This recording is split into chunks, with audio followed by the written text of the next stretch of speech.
రాత్రి పోలీసులు ఫోన్ చేసి మరి పొద్దుగాల పోలీసు అండర్ చేస్తున్నా చాలా పెద్ద కేసు చేసిండు అయితే గిరిబాబు గారు చాలా పెద్ద కేసు చేసిండు అని చెప్పిండు.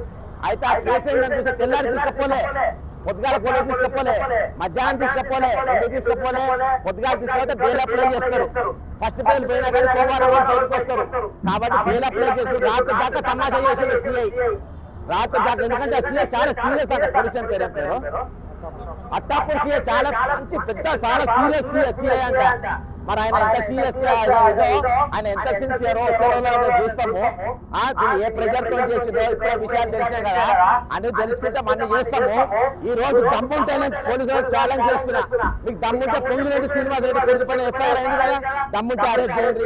ఈ రాష్ట్రంలో పెద్దోళ్ళకి ఒక న్యాయం, గరీబోళ్ళకి ఒక న్యాయం, మిడిల్ క్లాస్ వాళ్ళకి ఒక న్యాయం, బీబీఐపీలకు ఒక న్యాయం. ఈ రోజు తెలంగాణ నడుస్తుంది. దానికో ఉదాహరణ, ఈ రోజు నన్ను ఏం చేయలేక, నన్ను అరెస్ట్ చేయలేక, నా మీద కేసులు పెట్టలేక, ఎక్కడ పట్టుకోలేక ఈ రోజు చూడాలేక నాతో ఉంటాడు కాబట్టి ఈయన పట్టుకుంటే బయట తిరగాలని అంటున్నారు. ఈ రోజు మేము జనబలంతో తిరిగేటోళ్ళం, జనంతో ఉండేటోళ్ళం, జనంతో కలిసేటోళ్ళం, మమ్మల్ని ఎవరు ఆపలేరు. ఈ రోజు మేము నిరూపించుకున్నారు. ఈ రోజు పొంగిరెడ్డి శ్రీనివాసరెడ్డి ఒక న్యాయం ఉంటుంది తెలంగాణలో, అయితే గిరిబాబు గారికి ఒకటే న్యాయం ఉంటుంది. ఆయన మీద ఎఫ్ఐఆర్ చేసిన అరెస్ట్ చేస్తారు. ఇలా నిజంగా అమాయకులపై కేసులు పెట్టి జైలు పంపుతారు. ఇది తెలంగాణ పోలీస్. జై రేవంత్ రెడ్డి, జై తెలంగాణ పోలీస్. ఇది అర్థమైందా? దానికంటే ముందు నేను ఆయనను అక్కడ ఎందుకంటే తప్పు చేసి ఉంటేనేమో 101% ఇది, కానీ తప్పు చేయకుండా అమాయకులను తీసుకుపోయి ఈరోజు కేసులు పెట్టి జైళ్ళలో పెడితే ఎవరు ఊరుకుంటారు? ఈరోజు ఎవరు ఊరుకుంటారు? కాబట్టి మేము బాజాప్తా ఈరోజు ఆయనకు చెంచల్ కూడా జైలుకి పోయి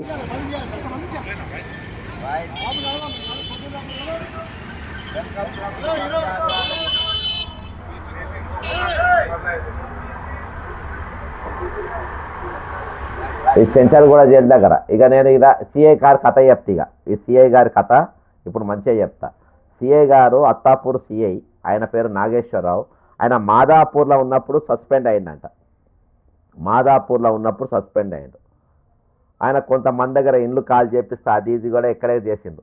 అయితే ఈయనను అరెస్ట్ చేసి సెటిల్మెంట్ చేసుకోమని చెప్పి పిలిచినట్ట. ఈయన భూమి ఎప్పుడో అమ్ముకున్నాడు. ఎప్పుడో అమ్ముకున్న భూమిని అంటే జీపీఏ వేరేళ్ళకి చేసి ఈయన మీద ఏం లేదు, ఇక్కడ వాళ్ళని చేయాలి. కానీ ఈయనను కావాలని తక్కిన వాళ్ళందరూ కొత్త నోటీస్ వచ్చి రమ్మన్నారు.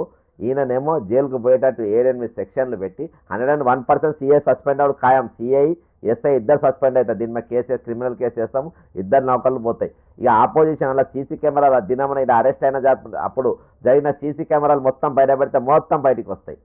వాళ్ళతో కేసులు పెట్టి ఎవరైతే నిజంగా కబ్జాదారులు ఉన్నాయి, ఎందుకంటే అది ఎస్ఐన్డ్ ల్యాండ్, అది ఎస్సీ ఎస్టీలకు ఇచ్చేటటువంటి ల్యాండ్. అది ఆ ల్యాండ్కు ఎక్కడ కూడా రిజిస్ట్రేషన్ రాదు, దానిపైన యాక్ట్ ఉన్నది. ఈయన కూడా నోటరీయే, గిరిబాబు కూడా నోటరీయే. అసొంటిది ఈరోజు సీఏ దగ్గర పోయిన వాళ్ళకి రిజిస్ట్రేషన్ ఎక్కడికి వెళ్ళి అవుతుంది? ఆ ల్యాండ్ సీటింగ్ అని 101% ఉంది. ఏ విధంగా అవుతుంది? ఇంకోటి హైకోర్టులో ఆల్రెడీ నాకు పిటిషన్ పెట్టి ఉన్నది, పోలీసు వాళ్ళ ఇన్వాల్వ్మెంట్ ఇక్కడ ఉండొద్దని. మరి ఈయనది రాంగ్ అయితే ఈయననే కోర్టులో ఉందని తెలిసి సీఏకి తెలుసు కూడా ఎందుకు పోయిండు? డబ్బు కోసం. ఇంకో పాయింట్ ఇందులో దొరికిన పాయింట్ ఏంటంటే, అక్కడ వచ్చి ఆయనకి ఏ సెక్షన్ పెట్టానో కూడా కేసు తెలియదు సీఐకి. మరి ఆయనకు నౌకరెట్లో వచ్చి ఏ సెక్షన్ పెట్టాలని ఈయనని అడుగుతుండ్రు. ప్లస్ ఇక బయట ఉన్న లాయర్ ఎవరైతే కేసు ఆ లాయర్ వచ్చి కూర్చొని డిక్టేట్ చేసి రాపిచ్చి ఈయనకు బెయిల్ దొరకకుండా ఎటువంటి సెక్షన్ ఆ సెక్షన్ ఆ లాయర్ ఏది కేసు పెట్టిన లాయర్ మనిషి యొక్క లాయర్ వచ్చి ఏ విధంగా సెక్షన్ పెడతారు? ఈరోజు లోపల అందరికీ డబ్బులు పంచిన ఆ రోజు ఆ సీసీ కెమెరాలు ఆ రెండు రోజులు అంటే శుక్రవారం శనివారం సాయంత్రం 5 గంటలకు వెళ్ళి నెక్స్ట్ డే అయినా బయటికి పోయేంత వరకు అందులో కూర్చున్న లాయర్ ఏ విధంగా ఉంటే లాయర్ శనివారం రోజు అటుపైన శనివారం రోజు సీసీ కెమెరా ఫుటేజ్ మొత్తం బయట పెడితే వీళ్ళు దొరుకుతారు. సీసీ కెమెరా గాయబ్ చేసినామనుకోను దొంగమన్నట్టే. ఈరోజు అసొంటోడు అక్రమ కేసు పెట్టి నన్ను ఇబ్బంది పెట్టాను, నా మీద కేసు అయితేనే ఇబ్బంది పెట్టి ఆయన నాతో మస్తాలు అరెస్ట్ అయ్యి జైల్లో ఉన్నారు. ఏం భయపడలేదు, మంచిగా హ్యాపీగా మాట్లాడుకొని మేము తప్పు చేసి మేము ఓటుకున్నోడు దొంగతనాలు చేసో లేకుంటే మేము మా మీద ఐటీ రైడ్లు అయ్యో లేకుంటే ఏమన్నా జాగ కబ్జా చేసో ఏమన్నా ఇది చేసో ఏమైనా దొంగ పని చేస్తే మేము బాధపడాలి. ఈరోజు దొంగతనాలు మీరు దొంగలతో సద్దులు మీరు కడతారు, దొంగలతో సద్దులు. ఇప్పుడు ఎఫ్ఐఆర్ చేసిండ్రు ఎవరి మీద? ది గ్రేట్ పొంగులేటి శ్రీనివాసరెడ్డి గారి మీద.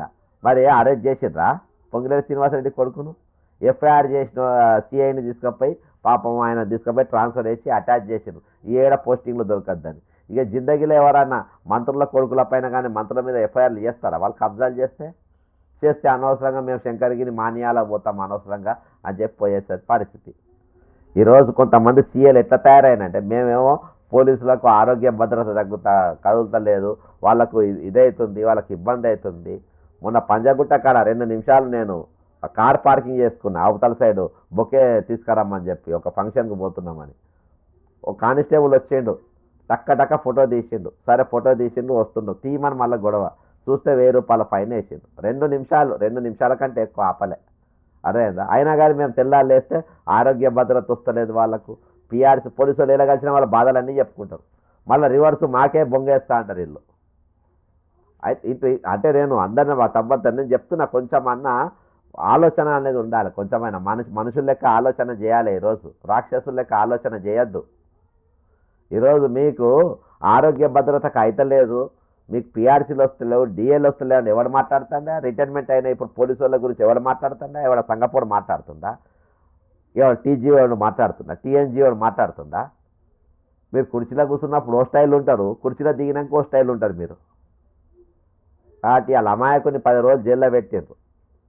మాకు మీరు 10 రోజులు కాదు, 20 రోజులు పెట్టుకో, మాకు పడకపడదు. 100 ఎఫ్ఐఆర్లు పెట్టుకో.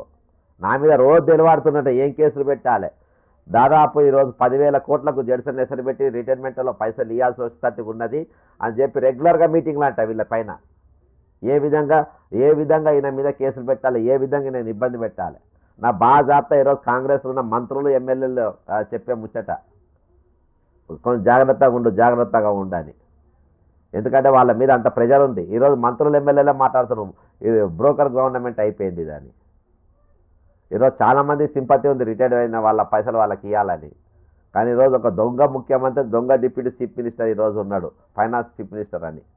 ఈరోజు ఒక మహా సంగ్రామం జరగాల్సిన అవసరం ఉంది, ఒక మహాయుద్ధమే జరగాల్సిన అవసరం ఉంది ప్రభుత్వంతో.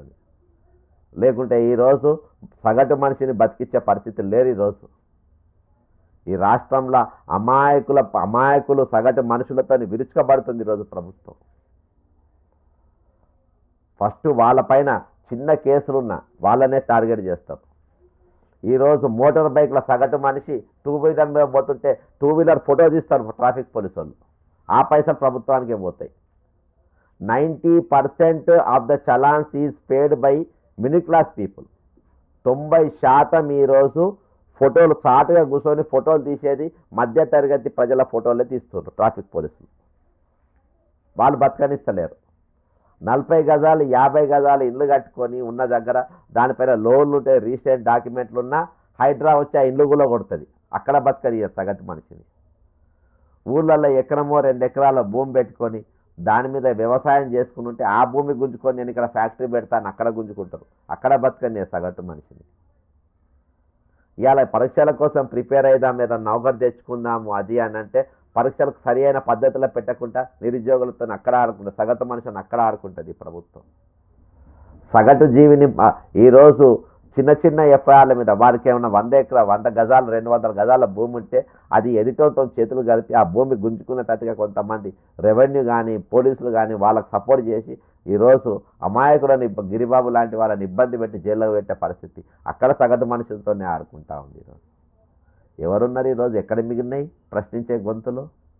నిండా స్వార్థంతో మిగిలింది. ఒకరు గుర్తుపెట్టుకోవాలి, ఎప్పుడు గుర్తుపెట్టుకోండి, ఎవడైతే సగటు మనిషిని నేను ఛాలెంజ్ చేస్తున్నా, ఎవరైనా దమ్ముంటే మీరు కింద పెట్టుర్రి. నేను 100 సంవత్సరాలు ఖచ్చితంగా బతుకుతా. ఈరోజు రిటైర్డ్ ఉద్యోగులను ఇబ్బంది పెట్టేటోళ్ళు కానీ, ఈరోజు హైడ్రా బాధితులను ఇబ్బంది పెట్టేట కానీ, ప్రభుత్వ ఉద్యోగులను ఇబ్బంది పెట్టేటోళ్ళు కానీ, ఈరోజు సగటు దొంగ కేసులు పెట్టి జైలుకు పంపే పోలీసులు కానీ, ఈరోజు మీరు అందరిని ఒకటే ప్రశ్న అడుగుతున్నా. ఈరోజు పేదల భూములు గుంజుతున్న వాళ్ళ గురించి నేను ఛాలెంజ్ చేస్తున్నా, మీరు ఛాలెంజ్ చేస్తున్నా, కింద మెసేజ్ పెట్టండి దమ్ముంటే. ఎవ్వనికన్నా 100 సంవత్సరాలు బతుకుతామన్న గ్యారెంటీ ఉందా? ఎవ్వనికన్నా నీ ఇంట్లో నువ్వు 100 కోట్లు సంపాదించు, 1000 కోట్లు సంపాదించు, 2000 కోట్లు సంపాదించు, నీ డెడ్ బాడీని మొదటి రోజు మొదటి గంట ఏడుస్తారు నీ కుటుంబస్తులు. 3వ గంట ఎప్పుడు తీద్దామంటారు. 4వ గంట ఇక ఫోన్లు చేస్తూ ఉంటారు. 3 రోజులు ఉంటే 3వ రోజు అవతల పడేస్తారు నిన్ను. అది పొంగిరెడ్డి శ్రీనివాసరెడ్డి డెడ్ బాడీ అయినా సరే, రేవంత్ రెడ్డి డెడ్ బాడీ అయినా సరే, ఈరోజు ఎవ్వని బట్టి విక్రమార్క డెడ్ బాడీ అయినా సరే, సందీప్ కుమార్ సుల్తానియా డెడ్ బాడీ అయినా సరే, చీఫ్ సెక్రటరీ మీరు ఎవ్వరు తెచ్చినా 3వ రోజు మీ బాడీని ఎత్తి మట్టిలో పడేయకుండా నా పేరు అది ప్రతి ఒక్కరిని జరిగేది ఈరోజు. ఇంకోటి వీళ్ళందరూ ఈ సగటు మనిషి ఒక ఉసురు దాకి కుక్క సాగు చేస్తారు, గుర్తుపెట్టుకొని. మంచి సాగు రాదు మీకు. కోడలతో అన్నులతో తన్నులు తింటారు మీరు. కోడలతో అన్నులతోని తన్నులు తింటారు మీరు. ఎందుకంటే మీ సంపాదన మీ బతికేందో వాళ్ళు చూసిండ్రు కాబట్టి, జనాన్ని ఏ విధంగా మీరు పిప్పి చేసినా వాళ్ళు చూసిండ్రు కాబట్టి, ఈరోజు నువ్వు ఏది చేసినా ఆ పాపం సొమ్ము తెచ్చినావు కాబట్టి నీ బతికి అయిందిరా డాష్గా అని చెప్పి చెప్పు తీసుకొడతారు నిన్ను. మీ బతుకులు అట్లయితాయి వీళ్ళ ఉసురు దాకి. మాకేం కాదు, మేము ఏం చేసినా నడుస్తుందని మీరు అనుకుంటుండొచ్చు, కానీ ఈరోజు మీ బతికి అధోగతి పాలవుతుంది ఇది వీళ్ళ ఉసురు దాకి. ఈ సగటు మనిషి ఒక కామన్ మ్యాన్ ఒక ఉసురు దాకి ఈరోజు మా అంత స్వేచ్ఛగా మా అంత దీనిగా మీరు మాట్లాడలేరు. మేము ఇప్పుడు చచ్చినా, ఇవాళ చచ్చినా, రేపు చచ్చినా ప్రశాంతంగా చేస్తాం. ఎప్పుడు ప్రాణ భయంతో ఏమవుతుందో అని చెప్పి చుట్టూ 10 మంది గన్మెన్లను పెట్టుకుని ఇది ఎవరు బతకము. థ్రెట్ ఉందని తెలుసు అయినా కానీ భయపడం. 2000% థ్రెట్ ఉందని తెలుసు అయినా కానీ ఎక్కడ భయపడం. సగటు మనిషి కోసం వాళ్ళ కోసం పోరాటం చేసుకుంటే ఏమైపోయినా సరేలే అని అనుకుంటాం మేము. కాబట్టి మాకు ప్రాణాల పెద్ద ఫరక్ ఉండదు. మీ ప్రాణాల మీద తీపి ఎన్ని వేల కోట్లు ఉన్నా దానిపైన తీపి, ఎంత తిన్నా సరిపోదన్న ఇది, ఎంత సంపాదించుకున్నా సరిపోదన్న ఇది. ఈరోజు నలుగురు కుటుంబం కోసం 40,000 కోట్ల రూపాయలు, 50,000 కోట్ల రూపాయలు, 4 లక్షల కోట్ల రూపాయలు. ఏంది ఇది? ఏం మనుషులు మీరు? ఏం బతుకు మీది? అవన్నీ తింటే మీరు 1000 లక్షల కోట్లు సంపాదించారు. మీరు తినేది ఉంటే తినేది ఎందుకు? మురిగిపోయి పడేసేది ఇంకొకరికి తినకుండా చేస్తారు. మీ దగ్గర దాచిపెట్టుకున్న డబ్బు వల్ల ఒకరికి విద్య అందకుండా చేస్తున్నారు, పేదోనికి వైద్యం అందకుండా చేస్తుండ్రు. ఈరోజు వానికి సదుపాయాలు రాకుండా చేస్తుండ్రు. ఈరోజు వాడు ఉన్న దాంట్లో కంఫర్ట్ జోన్లో బతకలేకుండా చేస్తుంది. ఈరోజు మీరు ఆ డబ్బంతా మీ దగ్గర దాచిపెట్టుకోండి. 7 లక్షల కోట్లు ఎక్కడున్నాయి? మీ దగ్గరనే ఉన్నాయి. ఈ సిండికేట్, పొలిటికల్ సిండికేట్ దగ్గరనే ఉన్నాయి. ఈ కరప్షన్ బ్యూరోక్రసీ దగ్గరనే ఉన్నాయి. ఈరోజు చాలామంది కాంట్రాక్ట్ ఎంప్లాయీస్ని పెట్టుకుంటున్నారు, ఐఏఎస్ ఆఫీసర్లు, వాళ్ళ దగ్గర వసూలు చేయడానికి. దయచేసి కామెంట్ చేయండి. నవీన్ మిట్టల్ బినామీ ఎవడో మీరు పెట్టండి. అమయ్ కుమార్ బినామీ ఎవడో మీకు తెలిస్తే కామెంట్ పెట్టండి. ఈరోజు సందీప్ కుమార్ సుల్తానియా బినామీ ఎవడో, ఇక్కడ ఉండి పైసలు మీడియేటింగ్ బ్రోకరిజం ఎవడు చేస్తాడో కామెంట్ పెట్టండి. బట్టి విక్రమార్క దగ్గర ఫైల్స్ దగ్గర పెట్టుకొని క్లియర్ ఎవడు చేపిస్తాడో వాని పేరు పెట్టండి. నాకు తెలుసు, నేను రేపో ఎల్లుండ బయట పెడతా పేర్లన్నీ. మీరు చెప్తే, మీరు తెలిస్తే మీరు కామెంట్ చేయండి. ఖచ్చితంగా మీరందరూ కూడా ఈరోజు ఉద్యమం అనేది ఖచ్చితంగా అనివార్యం. అసెంబ్లీ సమావేశం అనేది వెంటనే ఏర్పాటు చేయాలని ఒక డిమాండ్తో మీరు వీడియోలు చేయండి. అంతేకాకుండా ప్రభుత్వం మీద ఖచ్చితమైన ఒత్తిడి తీసుకురావాల్సిందే. మనకు ఇంకో మార్గం లేదు. కోట్ల పరంగా మనం చేసేది చేస్తూనే ఉంటాం, కానీ 4 దిక్కులకెళ్ళి మనం ప్రభుత్వం పైన ఎందుకంటే ఇది మొండి ప్రభుత్వం, దొంగలతో నిండినటువంటి ప్రభుత్వం. ఈరోజు ముఖ్యమంత్రి ఎలా కూర్చోవాలి సార్? సెక్రటరీ ఎలా కూర్చోవాలి? మరి ముఖ్యమంత్రి ఎలా కూర్చుంటాడు అనుకుంటున్నాం? కమాండ్ కంట్రోల్ రూమ్ 6వ ఫ్లోర్లో కూర్చుంటాడు. ఎందుకు కూర్చుంటాడు? సిపి ఆఫీస్లో ఎందుకు కూర్చుంటాడు? ఏం పని? దందాలు చేయడానికి కూర్చుంటారు. అందులో కింద మొత్తం పోలీసులను పెట్టుకుంటారు. అక్కడికి ఆ పార్టీలను పిలిపించుకుంటారు. ఆ సెటిల్మెంట్లు నడుస్తాయి. ఆ సీసీ ఫుటేజ్ మొత్తం బయట పెడితే తెలిసిపోతుంది అక్కడ ఎవడు వస్తుండే ఎవడు పోతుందని. మొత్తం ఆ దందాల కోసం పెట్టుకుంటారు. ఈరోజు ఈ రాష్ట్రాన్ని పాలించేటోడు కాంగ్రెస్ పార్టీకి వెళ్ళి వచ్చిండ్రా కదా అని కాంగ్రెస్ పార్టీ ఐడియాలజీ, గాంధీ తాత ఐడియాలజీ, లేకుంటే నెహ్రూ తాత ఐడియాలజీ, లేకుంటే వాళ్ళ కమిట్మెంటు ఈరోజు వాళ్ళ వారసత్వంతో వచ్చిందేమో అనుకున్నారు మీరు. 179 క్రిమినల్ కేసులు ఉన్నట్టు ఒక క్రిమినల్ ఈ రాష్ట్రాన్ని పాలిస్తూ ఉన్నాం, గుర్తుపెట్టుకోండి. అసొంటోన్తో చేతులు కలిపిన డిప్యూటీ చీఫ్ ఐడియాలజీ అని అన్నీ తెలిసి కూడా ఈరోజు ఫైనాన్స్ మినిస్టర్ డిప్యూటీ సీఎం బట్టి విక్రమార్క అనేటోడు అసొంటోన్తో చేతులు కలిపింది. ఈ రాష్ట్రాన్ని దివాలు తీసే పరిస్థితుల్లో అన్నమో రామచంద్ర, వైద్యమో రామచంద్ర, విద్యయో రామచంద్ర అనే నినాదాలు ఈరోజు సగటు మనిషి గుండె లోపల నాటింది. ఈరోజు అంత ఘోరంగా వాళ్ళని నేర్పిస్తూ ఉంటారు. ఖచ్చితంగా ఈ వీడియోను షేర్ చేయండి. మీరు ఈరోజు బీఆర్ఎస్ మళ్ళొకసారి నేను బీఆర్ఎస్ కార్యాలయంలో కొంతమంది ఈరోజు బీఆర్ఎస్ కార్యాలయంకు వెళ్ళడం జరిగింది. రిటైర్మెంట్ ఎంప్లాయీస్ గురించి ప్రత్యేకమైన సమావేశం ఏర్పాటు చేయాలని బీఆర్ఎస్ కార్యాలయ మేనేజర్కి ఎక్స్ప్లెయిన్ చేయడం జరిగింది. ఒక 200 మందికి ఇచ్చినామని చెప్పింది కానీ ఇవ్వలేదు. ఇలా